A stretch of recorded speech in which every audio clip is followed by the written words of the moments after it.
That's where SERAP is. And if you know SERAP, you understand that it's synonymous with lawsuits. This is one of many. But what difference will this make? Before we get to the difference it will make, let's take some points. The government reviewed upward the salaries and allowances of political office holders on 4 occasions between May 1999 and March 2011. 4 times. The salaries and allowances of judicial officers were only reviewed twice during the same period. Now, prior to filing the suit, SERAP had written to NSIWC about the matter and received confirmation about its power. The NSIWC in the letter to SERAP admitted it has the power to examine, streamline and recommend the salary scales applicable to each post in the public service, but informed SERAP to redirect their request to the RMAFC, which is the Revenue Mobilization, Allocation and Fiscal Commission. As at now, no date has been fixed for the hearing of the suit, but this is where we are. So to understand where we're going, my guest, Atiku Samuel, joins me from the nation's capital, Abuja, where all of this drama is happening as well. He's a public policy analyst, international budget partnership think tank. Good morning, Atiku. Yeah, good morning. Thank you for having me on the program once again. It's always a pleasure. Your experience and expertise always brings you here. So welcome. Yeah, thank you. All right. So I'm sure you're aware, because I mean, your former workplace are also a part of this. You know what SERAP is asking for. Yes. Tell us why this is important. Why this is a good move or a bad move. Well, that's a complex question, whether it's good or bad. The reality on ground is that as Nigeria, if you look at our polls, if you look at the state and the status of Nigeria's public, how will I put it now? Our public finance, if you look at the pulse itself, things are not looking good. Technically, Nigeria is absolutely borrowing to pay salaries. If you look at last year, if you look at the first grade, let me forget about last year. Let's look at 2021. Last year was an outlier year because of COVID. Yeah. But the first quarter of this year, 2021, 97% of government revenue was spent just to service debt. Essentially meaning that everything you see around you, payment of salaries, any little capital project being implemented, is one way or the other actually being financed by new borrowings. It's financed by new borrowings. So the question there is simple. Can we continue on this trajectory? That's the big question mark. But now we're standing there are also social justice questions. Why should, for instance, the president of Nigeria and then political office holders be earning this huge amount? Why not the judiciary? Of course, why the National Assembly actually having this? One way or the other, if you look at it and we dig deep into that, you will notice the president and then the executive set this bill. When you look at it, one way or the other, the executive arm decides the salary. The National Assembly members actually approved it, and they endorsed it. And then, so the two of them decide to earn huge, while the third arm of government, which is the judiciary, are left in the hole. So people look at it from those I would call it socio-economic or social justice perspective. Okay. But from a strong economic perspective, I think it's something Nigeria needs to correct. Can we continue to fund this kind of lifestyle that we find ourselves in? And when people look at it, it goes beyond salary. We're talking about allowances here. Salary is, not consequential when you look at it in that sense. But when we dig deep into the allowances that you pay government officials, that's where it gets very, very complicated. All right. Now, SERAP is highlighting unfair pay disparity. Let's get a clear picture. How wide is this disparity when you're looking at what the judicial officers earn as against political office holders? How wide are we talking? So if we want to look at it's very difficult to ascertain the width itself of this disparity. For instance, if you look at the president's salary, what is set by the Revenue Mobilization, Allocation and Fiscal Commission. The president is supposed to earn about 1.1 million, in quotes, per month. Okay. But notwithstanding that, he is also entitled to things like a motor vehicle fueling and maintenance costs. They need to give him some special assistance, personal assistance. He gets domestic staff, he gets entertainment allowance, he gets utility allowance, he gets consistency allowance, he gets security allowance, he gets newspaper allowance. Atiku, hold on. Sorry, I need to hold you. What is consistency allowance? Consistency. Well, that's the way it actually, I don't know. So that's the way the revenue mobilization allocation and fiscal commission actually describe it. Okay. But essentially, what they are typically looking at is maybe in terms of how he brands himself, how he looks, and all those kind of things. More like a PR thing. Okay. So he gets accommodation allowance, despite the fact that the government housing. He gets furniture allowance. The accommodation allowance is to maintain his former house and make things look good. Okay. He gets furniture allowance. He gets duty tour, which is the big one. A duty tour is when you see the president moving within Nigeria and he stays overnight, we call it per diem or something. He gets that, and that's also set. He gets extra codes. When the president travels outside the country, or government officials travels outside the country, they get extra codes. They get medical allowance. They get now, outside of that, they have their severance gratuity when they leave government. When they leave government for the president is 10.5 million. He gets that as lump sum. Then you also get leave allowance on a continuous basis, which is about 351,000. He gets that consistently. Then he also has options of taking loans and all those things. That's what was set by the RMAF. So when you look at the one that is fixed, and then you sum it up, it comes down to 1.7 million naira per month, which is where people say, oh, that's considerate. But when you look at the others, that's where the big gulf is. So just for context, if you look at 2019, let's start from 2019. If you look at the total budget for non-regular allowance in Nigeria, it comes down to about 441 billion naira. 441 billion naira. That's 2019. That's 2018. As of 2021, budget for non-regular allowance comes down to 1 trillion naira. Wow. You can see the sporadic jump. And that's why people need to pay attention to this. So when people say personnel cost, and people complain that the personnel cost of government is high, people are not talking about salaries of government officials, workers. The salaries of the old government officials, salaries including president, are the one that has been set by the RMAFC, the 1.1 million and the one they set for the National Assembly members and all those, the one that civil servants and police and everything. Everything together in 2021 comes down to about 2.4 trillion. So for non-regular allowance, that is discretionary in nature. The president, the minister, decides, comes down to 1 trillion naira. So for every 3 naira we are spending on personnel costs, 1 naira is going to non-regular allowance, which is the allowance I read out to you. And that explains why government officials, they are always traveling.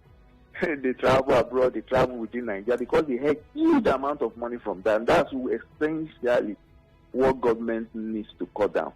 Now, for the judicial workers, because they have a bounded budget, essentially, if you look at the National Judicial Commission, they have a budget that is already having a upper limit. There's a limit to which they can begin to draw from non-regular allowance.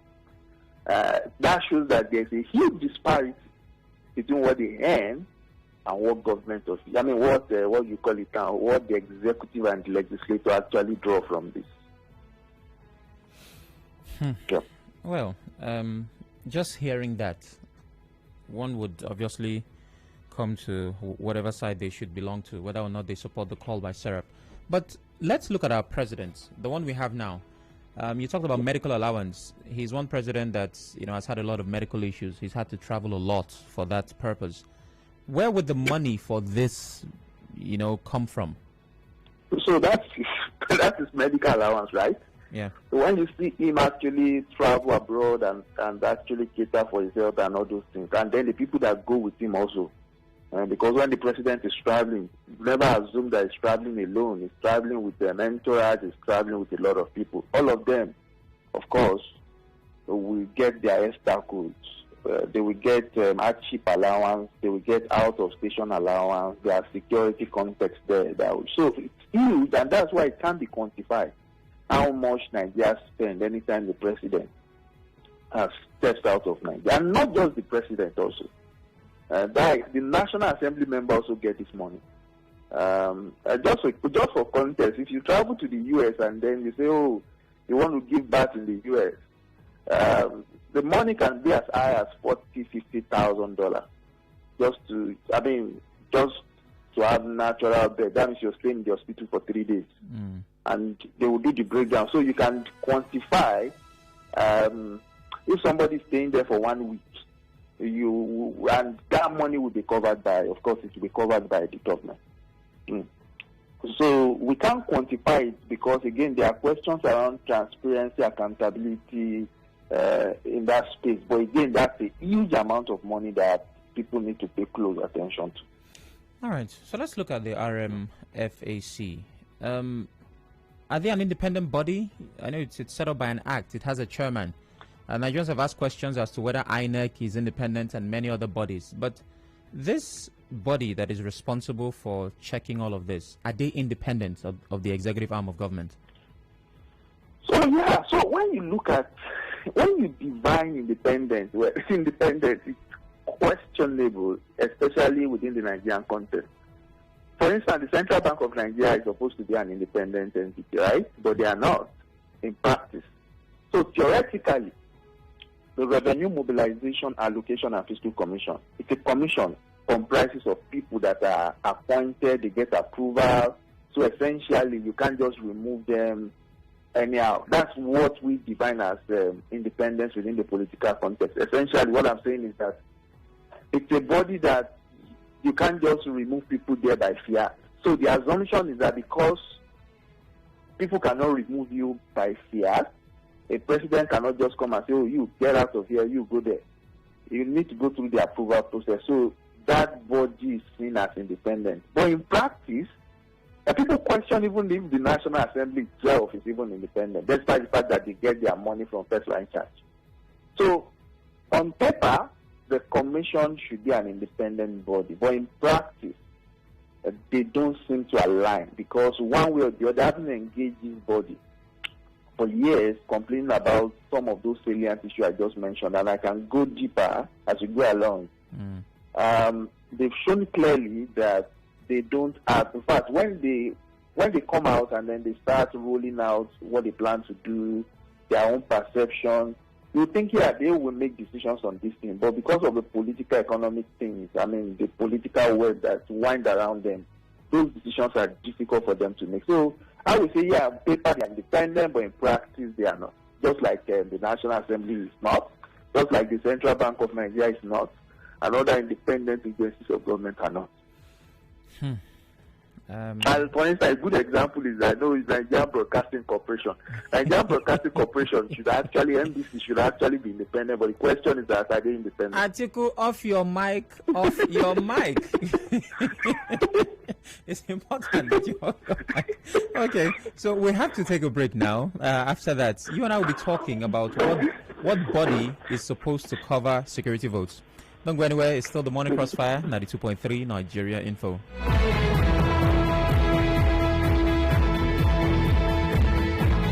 The Morning Crossfire.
This is the Morning Crossfire on 92.3 Nigeria Info.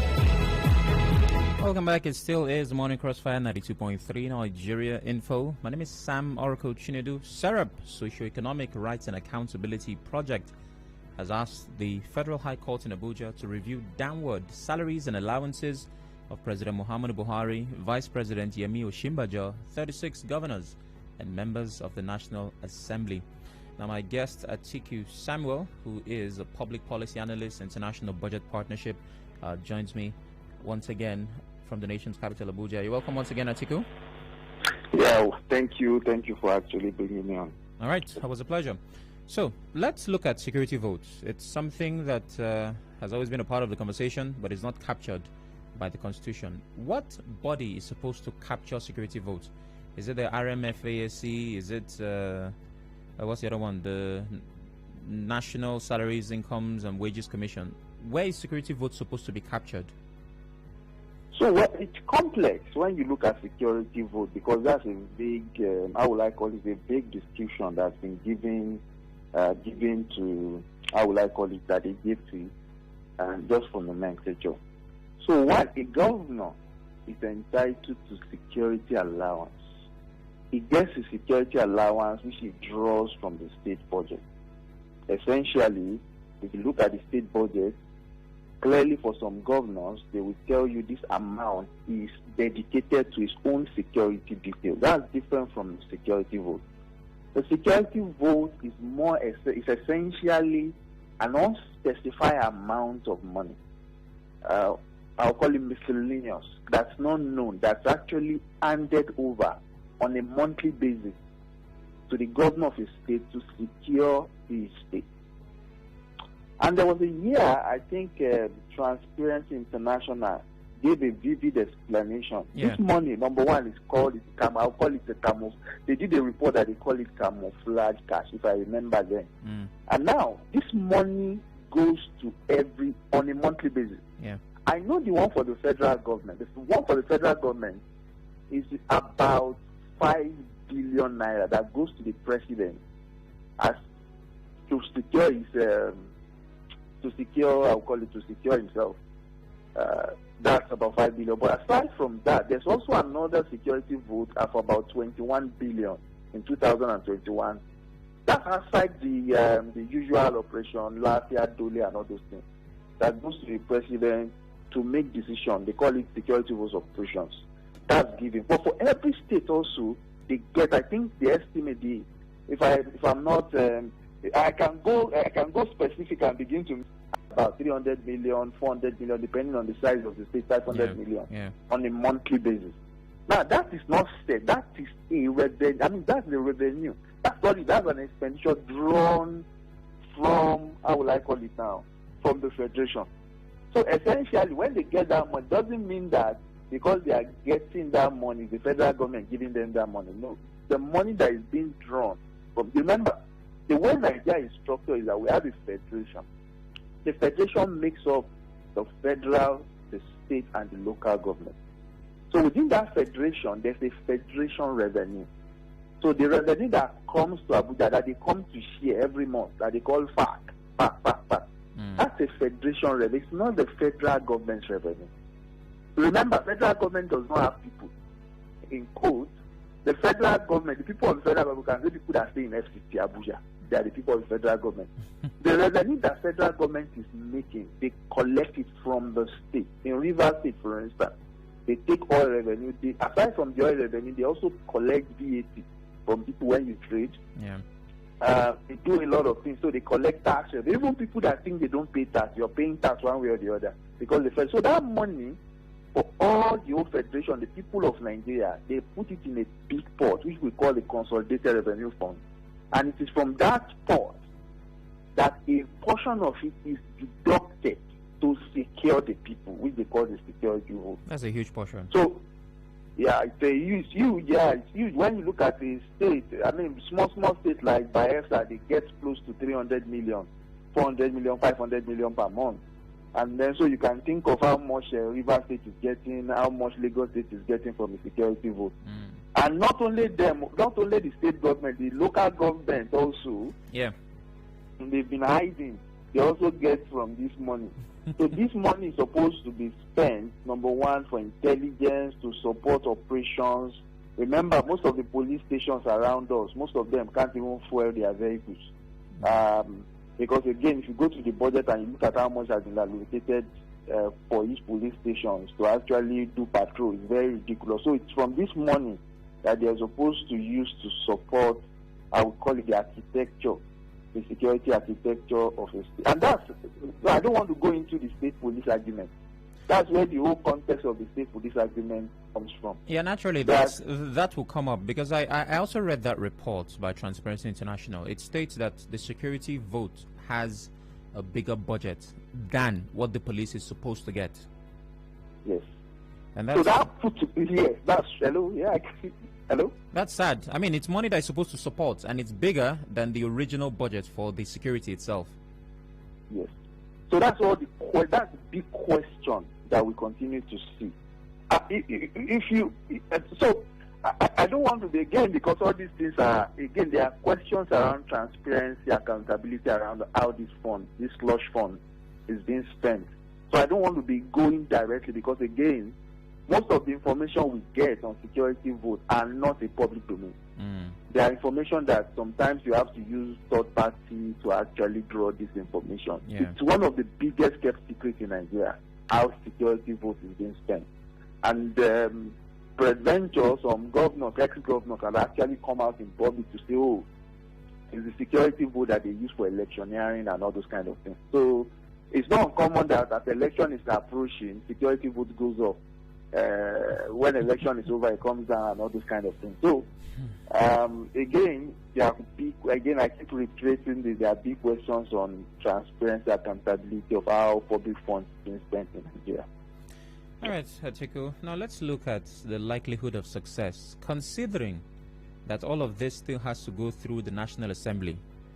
Do you see any headway? I mean, they're also affected. Now, the question around, so we're diving deep into legislative issues now. The question with the National Assembly is, number one, I think the committees of the House itself, I've looked at them and I've studied them at least over the last 10 years. The problem there is because they have huge turnover, they lack capacity to do what they are doing. So people think because you're a politician and you've been elected as a senator or House of Reps member or House of Assembly member, that your responsibility just dies there the moment you win election.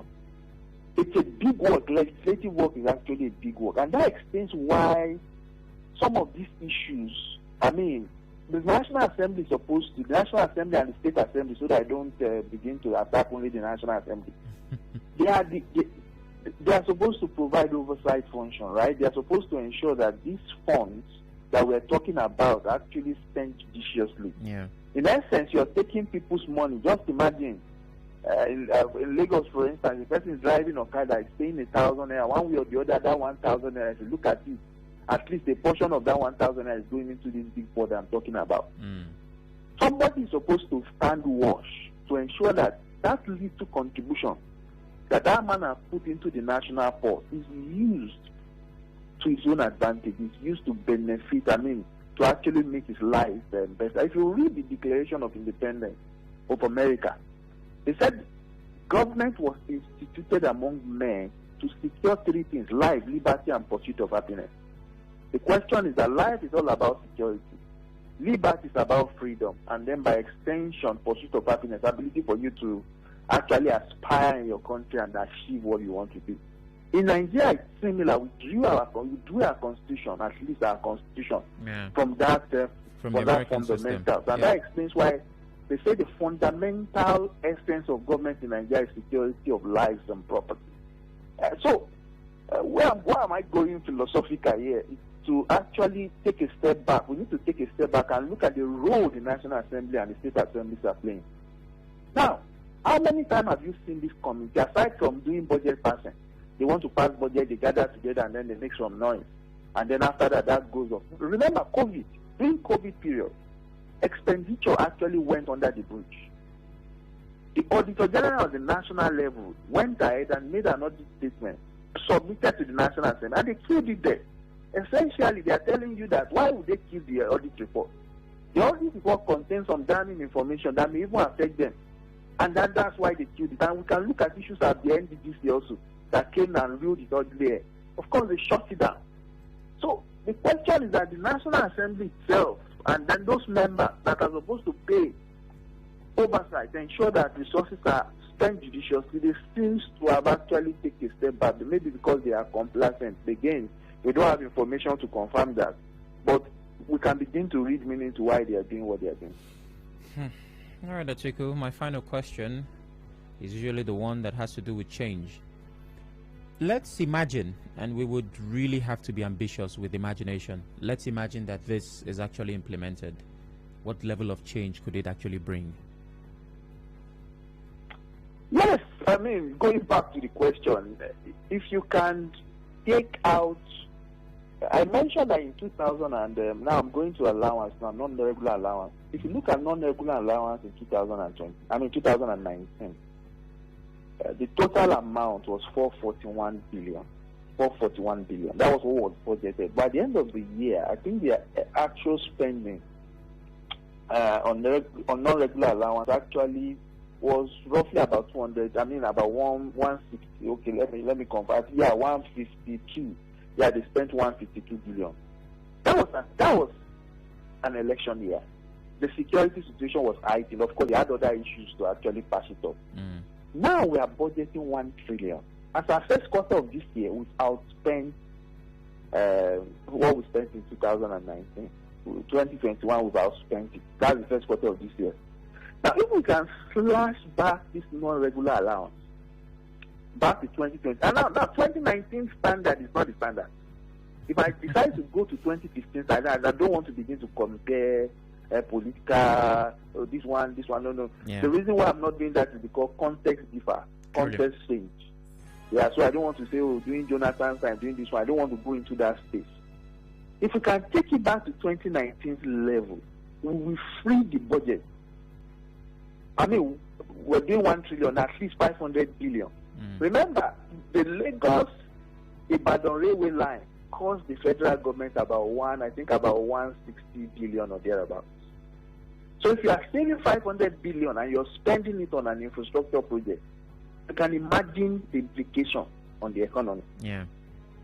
500 billion. People look at 500 billion with that money because it sounds weird. It's easy to call. 500 billion is not small money. 500 billion is 500,000 in 1 million places. So you can give 1 million people, right? 500,000. That's 500 billion. You can see the implication of that money on the lives of people. True. Just imagine you taking a family of 1 million families and giving them 500,000. Or let's say essentially giving them 50,000 on a monthly basis for sustainer. You know the implication that could have on that family. Yeah. That's how huge the money I'm talking about. So we should not 500 billion, it looks small. So when I say 1 trillion, we are talking essentially, it's a huge amount of money. So government needs to look at how this money, before you make choices, before you make decisions on how to spend people's money, you are custodian of the money. Yeah. You should think through about the implication of this money on the people. So I would say, one, the federal government needs to begin to rain down on its travels. There's COVID. I don't know where they are traveling to. Everybody is working from home. They should restrict it. People should stay indoors. They should try to cut down on extra quota and all this allowance. So all those decisions, if we can make it and then we rain down on this non-regular allowance, at least we bring it down. Yes. And then we take the money, the net gain from those decisions, and then we invest it on a developmental capital project. I'm not saying administrative capital project to buy cars and all those criteria. We did not even discuss that. We use it on developmental capital projects. Maybe for railway, for roads and all those kind of things. The implication on that, on the society, on the economy will be more severe. So that's essentially what I will say, that will be the implication. That's on one side. The second side is that, which takes us back to the key topic, the social justice question. A classical civil servant is poorly paid. People think the civil service that people, I've seen that argument being thrown around. The Kaduna State government will tell you, we can't be spending on salaries alone, so they sack workers. Essentially, if you look at the workers of Nigeria, they are poorly paid. A civil servant level, a BSc holder in the civil service takes home maybe 50,000, 60,000, 70,000 in Abuja. To rent an apartment in Abuja here, sometimes you spend close to ₦1 million for an annual rent. So somebody earning 50,000, that is cumulative income for the year is about 600, 700,000. How would the person afford to pay for rent of 1 million? So civil service compared commiserately with the standard of living in Abuja is very, very low. Their salary is ridiculously low, but they seem to be the whipping people.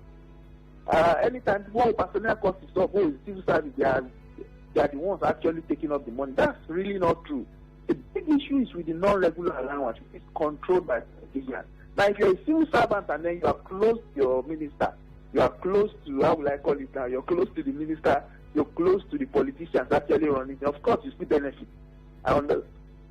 We all understand that. Yeah. But the truth is this, the core civil servants, the ones that are actually doing the hard work, they still absolutely benefit. They are complaining the way people on the street are actually complaining. And that's what government needs to look at and actually begin. And not just that, you go to the judiciary, the same thing. You go outside, even you go to the National Assembly. The National Assembly, the National Assembly, you have the politician, then you have the civil servant. If you go to remember there was a time the civil servant actually went on strike at the National Assembly. Yeah. So they're also facing the wrong. So there's a huge disparity between what politicians are earning and what the real workers, the doctors, the teachers. And when I say real workers, I'm talking about it. Even the policemen that are supposed to go and fight bandits and kidnappers, what they are earning, I understand that they're giving to vice. What they are earning, you can't compare with what the politician is actually soaking in, forgetting the headline figure, which is salary, what they draw from non-regular allowance. So government needs to look at this, take a hard look at this, and take that big hard research about themselves. If we can cut down that, of course we can read. Just to put it, or just to tell it down, the cost of maintaining, I always say this when I talk about the cost of maintaining Aso Rock, it comes down to about removing the capital component of it, because in Aso Rock they're always building things. It comes down to about 2-point-something billion, aside from the other baggages. The cost of maintaining some governor's office, I don't want to begin to. In Lagos, for instance, in Lagos, for instance, the cost of maintaining the office of the governor is well over that. It's about 10 billion naira. So if we go down to governors, the cost of maintaining their office is ridiculously very high. And that puts us to question again, why are we taking these choices? And I'm yet to see a governor that actually inspire, that actually take a hard look at all these costs and actually begin to rein it down, and then begin to remove some of these excesses and transferring it back to the people. I think let me pause here so that I don't yes, please. I don't overtalk and begin to dive into well, for the purpose of our sanity, it's very important. Well, thank you very much, Atiku, for your time. Your resource has been enlightening as always. We appreciate it. Thank you for having me on the program. Have yourself a wonderful day, sir. Yes, sir. Thank you. So that is the picture. That's what it's like right here in Nigeria. Now you've seen the picture. The question for you is, do you support the call by SERAP asking for the slash of jumbo pay of political office holders, allowances and all of that? I'd like to hear from you. 0817-923-0002. 0817-923-0003. 0817-923-0007. WhatsApp and Telegram 080-903-06-416. We're live on Facebook. That's facebook.com/Nigeria Info PH. If and when you call, please turn off your radio. Goodwill Kachi on Facebook says, should they be making that much in the first place? Once their salaries are slashed, you will see those who have no business or interest in public service leave, and the political scene sanitized. Jerry Essien says, every day talk is cheap. Fortune Madu still on Facebook. Good morning, I support the motion. Let's go over to WhatsApp.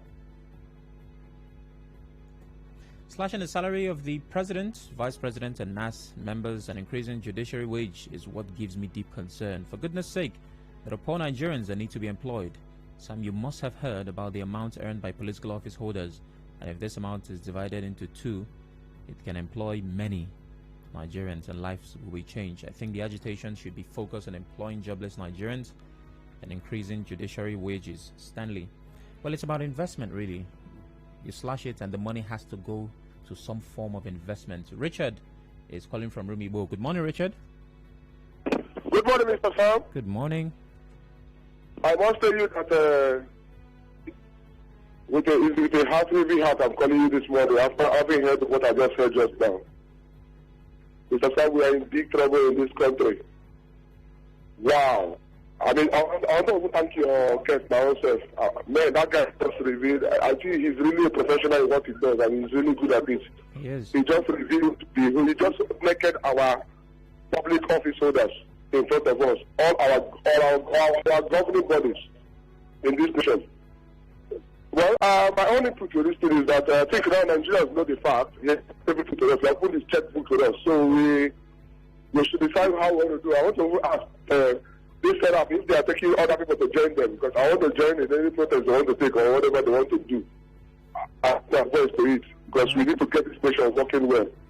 Thank you, Richard. Well, SERAP is not alone. It has budget with it. It has EIE, which is enough, and a couple of people joined in that move.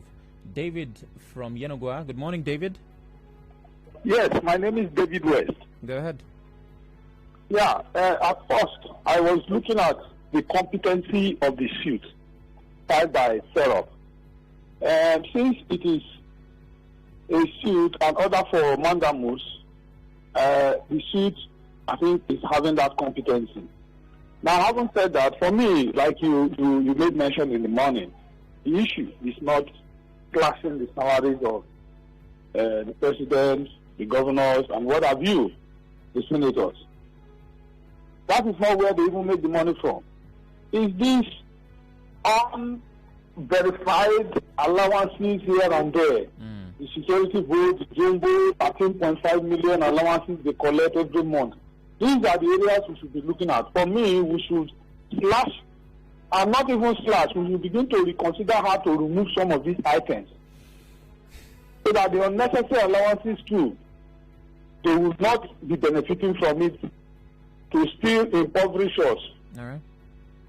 So I'm very much in support of the idea of we revisiting the wages, allowances, and what have you.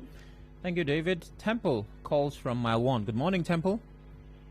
Good morning, the very distinguished Oracle. How are you doing once again? I'm wonderful.